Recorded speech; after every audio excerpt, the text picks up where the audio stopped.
ಚೆನ್ನಾಗಿದೆ ಇವತ್ತಿನ ಎಪಿಸೋಡ್ ಸ್ಟಾರ್ಟಿಂಗಲ್ಲಿ ಆಗ್ನಿ ಫುಲ್ ಕೋಪ ಮಾಡ್ಕೊಂಡೇ ಬಂದಿರ್ತಾನೆ ಮನೆಯೊಳಗೆ ಬರಬೇಕಾದ್ರೇನು.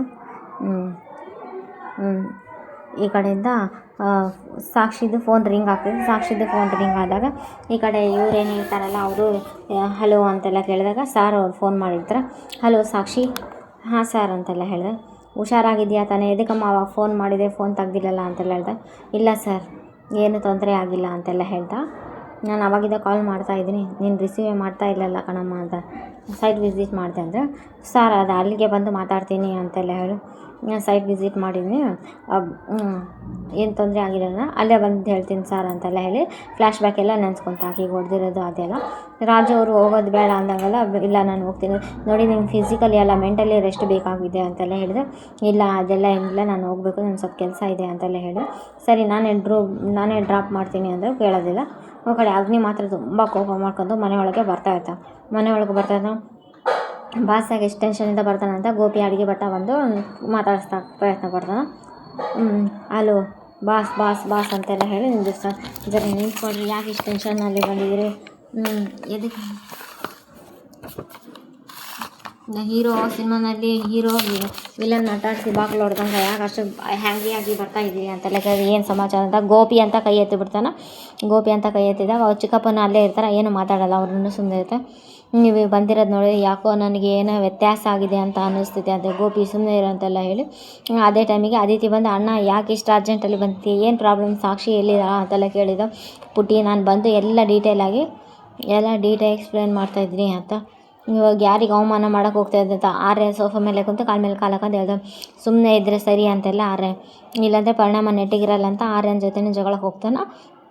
ಈ ಕಡೆ ಆರ್ಯನ ಜಗಳಕ್ಕೆ ಹೋದಾಗ ಈ ಕಡೆ ಸಾಕ್ಷಿ ಇದ್ದು ಸುಮ್ಮನೆ ಇರಬೇಕಿಲ್ಲ, ಅವ್ರ ತಂಗಿ ಅದಿತಿ ಇದ್ದು ಕೈ ಅಡ್ಡ ಹಿಡಿತಾ ಅಂತ ಜಗಳ ಆಗಬಾರ್ದು ಅಂತಂದು ಹೇಳಿ ಫುಲ್ಲು ಫಾಸ್ಟಾಗಿ ಬರ್ತಾನೆ. ಅವ್ರು ಅದಿತಿ ಮುಖ ನೋಡ್ತಾನೆ, ಅದಿತಿ ಜಗಳ ಸ್ಟಾಪ್ ಮಾಡಿರೋದು ನೋಡ್ಕೊಂಡು ಅಲ್ಲೇನು ಮಾತಾಡಲ್ಲ. ಅಲ್ಲಿದ್ದ ಮೇಲೆ ಸ್ಟೇರ್ ಕೇಸ್ ಎಲ್ಲ ಹತ್ತಿ ಸ್ಪೀಡಾಗಿ ಹೋಗಿ ಮನೀಶ್ ಇಲ್ಲಿ ಇವತ್ತು ಯಾರು ಗ್ರಾಚಾರ ಬಿಡ್ತೈತೋ ಏನೋ, ಗೋಪಿ ಯಾರ್ಯಾರಿಗೆ ಬಿಸಿ ರುಜ್ಜಾಯ ಬಿಸಿ ಕಜ್ಜಾಯ ಅಂತೆಲ್ಲ ಹೇಳಿ ಯಾರಿಗಂತ ಗೊತ್ತಾಗ್ತಾ ಇಲ್ಲ ಅಂತೆಲ್ಲ ಹೇಳಿ ಈ ಕಡೆ ಇವರು ಗೋಪಿಗೆ ಬೈದ ಅದಿತಿ ಸುಮ್ಮನೆ ಇರಿಸ್ತಾ. ಆದರೆ ಇಲ್ಲೆಲ್ಲರೂ ಇಲ್ಲೇ ಇರ್ತಾರೆ. ಆದರೆ ಮನೀಶ್ ಇಲ್ಲಿ ಸೋಫಾ ಮೇಲೆ ಕುಂತಿರ್ತಾನೆ. ಬಂದು ಕಾಲರ್ ಹಿಡ್ಕೊಂಡ್ಬಿಡ್ತಾನೆ. ಏನು ಮಾಡಿದೆ ಹೇಳು ಬ್ರೋ, ಯಾಕೋ ಹೀಗೆ ಮಾಡಿದೆ ಅಂತ ಕೇಳ್ದೆ. ಏನಾಯಿತು ಬಿಡು ಅಗ್ನಿ ಅಂತೆಲ್ಲ ಹೇಳಿ, ಏನೋ ಪ್ಲ್ಯಾನ್ ಮಾಡೋಕ್ಕೆ ಹೋದೆ ನೀನು ಅಂತೆಲ್ಲ ಹೇಳಿ ಕಾಲರ್ ಹಿಡ್ಕೊಂಡು, ನೋಡು ಅಗ್ನಿ ನನ್ನ ಮಾತು ಕೇಳು, ನಾವೆಲ್ಲ ಕೂತು ಮಾತಾಡಿ ಬಗೆಹರಿಸೋಣ, ಪ್ಲೀಸ್ ಅಗ್ನಿ ಬಿಡು ಅಂದವನ್ನೇ ಬಿಡು ಕತ್ತಿಸ್ಕೊಂಡು ಏನಾಯ್ತು ಅಂತ ಕೂತ್ಗೆ ಎಷ್ಟು ಪ್ರಾಣ ತೆಗೀತೀಯಲ್ಲೋ ಅಂತೆಲ್ಲ, ಇವತ್ತು ಇವನಿಂದ ಒಂದು ಹುಡುಗಿ ಪ್ರಾಣ ಹೋಗ್ಬಿಡ್ತಿತ್ತು ಅಂತೆಲ್ಲ ಹೇಳ್ತಾನೆ. ಅದೇ ಟೈಮಿಗೆ ನಿಖಿನೂ ತುಂಬ ಅಗ್ನಿ ಬಿಡು ಅಗ್ನಿ ಏನಾಯಿತು ಬಿಡು, ಏನು ಕ್ಲಿಯರಾಗಿ ಹೇಳು, ನಂಗೆ ಅರ್ಥ ಆಗ್ತಾಯಿಲ್ಲ ಪ್ಲೀಸ್ ನಿಮ್ಮಮ್ಮಗೆ ಹೇಳು, ಅದೇನು ಗನದಾರಿ ಕೆಲಸ ಮಾಡೋಕ್ಕೆ ಹೋಗಿದ್ದೀನಿ ಅಂತ ಹೇಳು ನಿಮ್ಮಮ್ಮಗೆ ಅಂತೆಲ್ಲ ಹೇಳು, ಪ್ಲೀಸ್ ನೀನೇ ಹೇಳು ಅಗ್ನಿ, ನೀನು ದಯವಿಟ್ಟು ಪ್ಲೀಸ್ ಅವನಿಗೆ ಬಿಡು ಅಂತ ಅವರಮ್ಮ ಬಿಡಿಸ. ಅಲ್ಲಿಗೂ ಬಿಡಲ್ಲ. ಆದರೂ ಅವ್ರ ಚಿಕ್ಕಮ್ಮ ಕೈ ಹಿಡ್ದು ಅವ್ರ ಚಿಕ್ಕಮ್ಮ ಅವ್ರ ತಂಗಿ ಎಲ್ಲರೂ, ಯಾಕೆ ಹೀಗೆ ಮಾಡ್ತಾ ಇದೆಯಾ, ಪ್ಲೀಸ್ ನನ್ನ ಮಾತು ಕೇಳು, ನನ್ನ ಮಾತು ಕೂತ್ಕೊಂಡು ಮಾತಾಡೋಣ ಅಂತೆಲ್ಲ ಹೇಳ್ದೆ. ಈ ಕಡೆ ಸಾಕ್ಷಿಗೆ ನೀರು ತಂದು ಕೊಡ್ತಾನೆ. ರಾಜು ಅವರು ನೀರು ಕುಡಿ ಅಂತೆಲ್ಲ ಹೇಳ್ತಾನೆ. ಸರಿ ಏನು ನಿಮ್ಗೇನೋ ಕಾಡ್ತಾ ಇದೆ ಅಂತ, ಏನು ಇಲ್ಲ ನಂಗೆ ಕೆಲಸ ಇದೆ ಅಂತ, ಏನು ಕಾಡ್ತಾ ಇದೆ ನಿಮ್ಮ ಮನಸ್ಸಲ್ಲಿ ಅಂದರೆ, ನನಗೆ ಕಾಡ್ತಾ ಇಲ್ಲ, ನಾನು ಸುಡ್ತಾ ಇದೆ, ನನಗೆ ಈ ಕೆಲಸದ ಬಿಡ್ಸೋಕೆ ಥ್ರೆಟ್ ಮಾಡಿದರು, ನನಗೆ ಹೆದರ್ಸೋಕೆ ನೋಡಿದರು, ಈ ಸಾಕ್ಷಿ ಯಾವುದಕ್ಕೂ ತಲೆ ಕೆಡಿಸ ಈಗ ಈ ಥರ ಟ್ರಿಕ್ಸ್ನ ಯೂಸ್ ಮಾಡಿದಾರ ಅಂತೆಲ್ಲ, ನನ್ನ ಕಳ್ಸೋಕ್ಕೆ ನೋಡ್ತಾ ಇದ್ದಾರಲ್ಲ ಅಂತ, ಇದನ್ನು ನಾನು ಯಾವತ್ತೂ ತಡ್ಕೊಳಲ್ಲ ಅಂತೆಲ್ಲ ಹೇಳ್ತಾ ಇರ್ತಾರೆ. ಆ ಕಡೆಯಿಂದ ಈ ಕೆಲಸಕ್ಕೆ ಯಾವ ರೀತಿ ಗೌರವ ಕೊಡಬೇಕು, ನಮ್ಮ ಬಾಸ್ ನಾನು ನಂಬಿ ಕೆಲಸ ಕೊಟ್ಟಿದ್ದಾರೆ, ನನಗೆ ನಂಬಿಕೆ ಅಂತ ಖಾಲಿ ಕುಂತಾಗಿ ಈ ಕೆಲಸ ನನಗೆ ಸಿಕ್ಕಿದೆ ಅಂತೆಲ್ಲ ಹೇಳಿ, ಸರಿ ನಾನು ಹೋಗ್ಬೇಕಂತೆಲ್ಲ ಹೇಳಿದೆ. ನಿಮ್ಗೆ ಫಿಸಿಕಲಿ ಮೆಂಟಲಿ ಎಲ್ಲ ರೆಸ್ಟ್ ಬೇಕಂದರೆ, ಇಲ್ಲ ಅದೆಲ್ಲ ಇಲ್ಲ, ನಮ್ಮ ಬಾಸ್ ಹೇಳಿದೆ ಹೋಗ್ತೀನಿ ನಾನಂತ ಆಟೋ ಹಿಡ್ಕೊಂಡು ಅಣ್ಣ ನಾಗರಬಾವಿಗೆ ಹೋಗಿ ಅಂತಾರೆ. ನಿಮ್ಗೆ ಏನೇ ತೊಂದರೆ ಫೋನ್ ಮಾಡಿದ್ರು, ನಿಮ್ಗೆ ಯಾವುದೇ ಕ್ಷಣದಲ್ಲಿ ಏನೇ ತೊಂದರೆ ಆದರೂ ನೀವು ನನಗೆ ಫೋನ್ ಮಾಡಿ ಅಂತೆಲ್ಲ, ನಾನಿದ್ದೀನಿ ಅಂತ ಮರಿಬೇಡ್ರಿ ಅಂತೆಲ್ಲ, ಥ್ಯಾಂಕ್ಸ್ ರಾಜು ಅವರೇ ಅಂತೆಲ್ಲ ಹೇಳಿ ಇಲ್ಲಿಂದ ಹೋಗ್ಬಿಡ್ತಾರೆ. ಇದನ್ನೆಲ್ಲ ಮನೀಶ್ ಮಾಡ್ತಿದ್ದಂತ ನಿನಗೆ ಯಾರು ಆ ಗುಂಡಗಳು ಹೇಳಿದ್ರಾ ಅಂತೆಲ್ಲ ಕೇಳ್ತಾ, ಇಲ್ಲ ಅಂತೆಲ್ಲ ಹೇಳ್ತಾನೆ. ಅದೇ ಏನು ಅಗ್ನಿ ಇದು, ನಿನ್ನ ಸ್ವಂತ ಫ್ಯಾಮಿಲಿ ಮೆಂಬರ್ಸ್ ಮೇಲೆ, ನಿನ್ನ ತಮ್ಮ ಕಡೆ ಅವನ ಮೇಲೆ ಈ ಥರ ಡೌಟ್ ಹೆಂಗೋ ಪಡ್ತೀಯ ನೀನು ಅಂತೆಲ್ಲ ಹೇಳಿದಾಗ, ಅಲ್ಲ ಚಿಕ್ಕಿ, ನನಗೆ 10:10ವರೆಗೆ ಹೋಗಿ ಹೇಳಿ, ಸಾಕ್ಷಿಗೆ 10ವರೆಗೆ ಹೋಗಿ ಕೇಳೋದ ಅಂತೆಲ್ಲ ಹೇಳ್ತಾನೆ. ಹ್ಞೂ ಅದೇ ಟೈಮಿಗೆ ಸಾಕ್ಷಿ ಇಲ್ಲಿ ಮನೇಲಿ ಬಂದಿರ್ತಾ ನೋಡಿ ತಂಪಾಗಿರೋದು ಏನಾನ ಕುಡೀರಿ ಅಂತೆಲ್ಲ ಹೇಳ್ದ. ಬೇಡ ಗೋಪಣ್ಣ ಅಂತೆಲ್ಲ ಹೇಳಿ ಕೋಪದಿಂದ ಹೇಳ್ತಾ, ಸಾಕ್ಷಿ ಏನು ಅಣ್ಣ ಒಬ್ಬನೇ ಬಂದ, ನೀನು ಇವಾಗ ಬಂದಿದ್ದೆ ಏನು ಕೆಲಸ ಜಾಸ್ತಿನಾ ಅಂತೆಲ್ಲ ಮಾಮ್ ಅಣ್ಣ ಅಂತೆಲ್ಲ ಪ್ಲೀಸ್ ಬ್ರೋ ನನ್ನ ನಂಬು ಅಂತ. ನೋಡು ಅಲ್ಲಿ ಡ್ರಗ್ಸ್ ತೊಗೊಂಡ್ರು, ಡ್ರಿಂಕ್ಸ್ ಮಾಡಿದ್ರು ಎಲ್ಲ ಈ ಥರ ಈಕೆ ಸಾರಿ ತಂಗಿ ಏನಿರ್ತಾಳಲ್ಲ ಮನೀಶ್ ತಂಗಿ, ನೀನು ಮನೀಶ್ ಬ್ರೋ ಮೇಲೆ ಡೌಟ್ ಪಡ್ತಾ ಇರೋದು ತಪ್ಪು. ಇದು ಸಾಕ್ಷಿನೇ ಮಾಡಿರ್ಬೋದು. ಒಂದ್ಸಲ ಯೋಚನೆ ಮಾಡು. ಆ ಪಿ ಏನ ದೊಡ್ಡಪ್ಪನ ಹತ್ರ ಸಿಗಾಕಕ್ಕೆ ಈ ಥರ ಮಾಡಿರ್ಬೋದು. ಏನು ಮಾತಾಡ್ತಾ ಇದೆಯಾ ನಿಕ್ಕಿ ಅಂಥೇಳಿ ನಿಕ್ಕಿ ಕೂಡ ಗದರಿಸಿಬಿಡ್ತಾನ. ನಿಕ್ಕಿ ಕೂಡ ಗದರಿಸಿ ನಿಕ್ಕಿನೂ ಹೆದರ್ಕೊಂಡ್ಬಿಡ್ತಾ.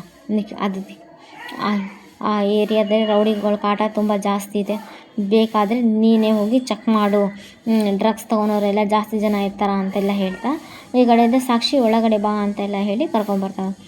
ಹಾಂ ಸರ್ ಆರಾಮಾಗಿದ್ದೀನಿ ಅಂತೆಲ್ಲ ಫೋನಲ್ಲಿ ಮಾತಾಡುವಾಗ ಏನು ತೊಂದರೆ ಇದೆಯಾ ಅಂತ ಅನಿಸುತ್ತಮ್ಮ ಅಂತೆಲ್ಲ, ಏನಾಯ್ತಮ್ಮ ಅಂತೆಲ್ಲ ಹೇಳ್ತಾ ಅದು ರೇವತಿ ಅವ್ರ ಮುಖ ನೋಡ್ತಾಳೆ. ಅದಿತಿನೂ ಯಾಕೋ ಸಾಕ್ಷಿ ಮೇಲೆ ಏನೋ ಡೌಟ್ ಬಂದಂಗೆ ಆಗಿರುತ್ತೆ. ಅಂದರೆ ಎಳೆದಾಡಿರೋದೆಲ್ಲ ಫ್ಲ್ಯಾಶ್ ಬ್ಯಾಕ್ ಎಲ್ಲ ನೆನೆಸ್ಕೊಂಡು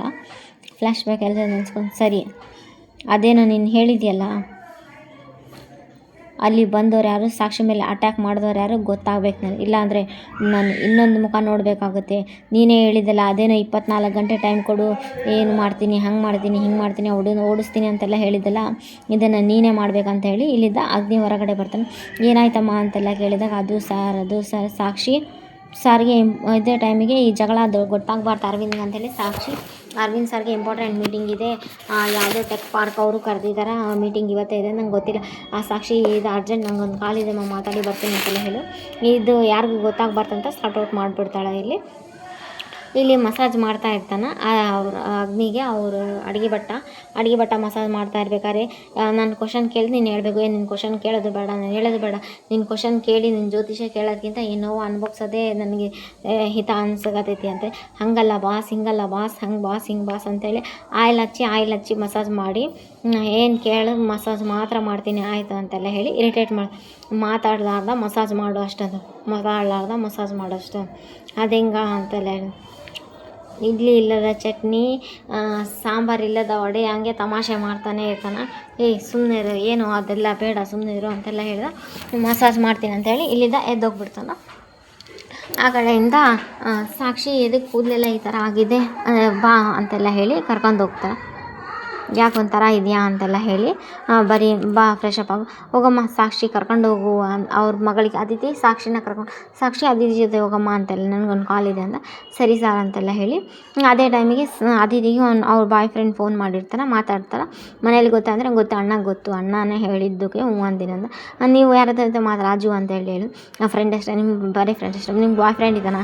ಇಲ್ಲಪ್ಪ ಆ ಥರ ಎಲ್ಲ ಇಲ್ಲ, ಬಾ ಫ್ರೆಶ್ ಅಪ್ ಆಗು ಬಾ ಅಂತೆಲ್ಲ ಹೇಳಿ ಇದೇ ವಾಶ್ರೂಮು ಅಂತೆಲ್ಲ ಹೇಳ್ತಾ ಸರಿ ಬಿಡು ಇದು ಮಾಡೋಣ ನಡಿ ಇವಾಗ ಅಂತೆಲ್ಲ ಹೇಳಿ ಸರಿ ವಾಶ್ರೂಮ್ ಅಲ್ಲಿದೆ ನಡಿ ಹೋಗೋಣ ಅಂತ ಕರ್ಕೊಂಡೋಗಿ ಟವಲೆಲ್ಲ ಕೊಡ್ತಾಳೆ. ನಾಳೆ ಎಪಿಸೋಡ್ ಏನು ತುಂಬ ಇಂಟ್ರೆಸ್ಟಿಂಗ್ ಆಗಿದೆ. ಅಂದರೆ ಅಗ್ನಿ ರೂಮಲ್ಲಿ ಒಬ್ಬನೇ ಇದ್ದಾಗ ಸಾಕ್ಷಿ ಇಲ್ಲಿ ಸಾರಿ ಹೇಳಕ್ಕೆ ಬಂದಿರ್ತಾ ಗೋಪಿ ಮಸಾಜ್ ಮಾಡಿ ಆಯಿಲೆಲ್ಲ ಚೆಲ್ಲಿರ್ತಾನೆ. ಅಲ್ಲಿ ಗೋಪಿ ಮಸಾಜ್ ಮಾಡಿ ಆಯಿಲೆಲ್ಲ ಚೆಲ್ಲಿ ಬಿದ್ದೋಗ್ತಾಳೆ. ಅಗ್ನಿ ತುಂಬ ಹೆದ್ರಿಕೊಂಡಿರ್ತಾನೆ. ರೀ ಅವತ್ತು ಶರ್ಟ್ ಎಲ್ಲ ಹಾಕಿದ್ರಿ, ಇವತ್ತು ಬನೀನ್ ರೀ ಅಂತಾನೆ ಹರಿತೀರಿ ಅಂತ ಅರ್ಧೇ ಹೋಗ್ಬಿಡುತ್ತೆ. ನಾಳೆ ಎಪಿಸೋಡಿಂದ ಇಂಟ್ರೆಸ್ಟಿಂಗ್ ಆಗಿದೆ. Please like, share, comment, subscribe. Thanks for watching. ಬನ್ನಿ ನಾಡ್ದ ಮೇಲೆ ಏನೇನು ಬೀಳ್ತಾಳಂತ ಪಾಪ ಹಿಡ್ಕೊತಾನ. ಇಲ್ಲೊಂದು ಸಾಂಗ್ ಬರುತ್ತೆ ಚೆನ್ನಾಗಿದೆ, ನೀನಂತೆ ಅಂತ. ನಾಳೆ ಪ್ಲೀಸ್ ಲೈಕ್, ಶೇರ್.